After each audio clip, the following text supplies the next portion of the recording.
Tomasian. Ja kotiyleisö herää. Tomasianin keskitys, sieltä lähtee. Se putoaa maalille, mutta reilun pelin hengessä Jarolle. Tomasianin levitys ja sillä tavoitellaan Betiata.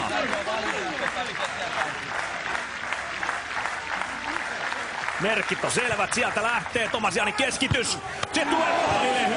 Hyvä pusku lähtee. Pallonriisto, ei mitään. Peli saa jatkoa. Ei minkään näköistä rikettä.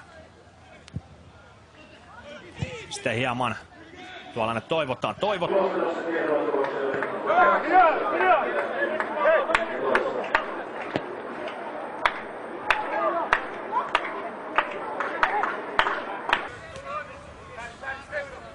Tämä uusittu topparipari PS Miranda ei varmasti vielä. Se tulee Gelalle, Gelan pusku takaisin Kruunholmille.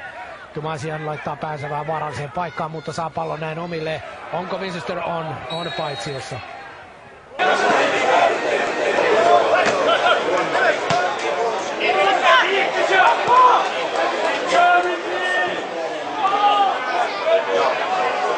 Jeremenko kyllä seurassa ihan kiitettävällä tahdilla ja tässä tilanteessa selkeä paitsioasema, joten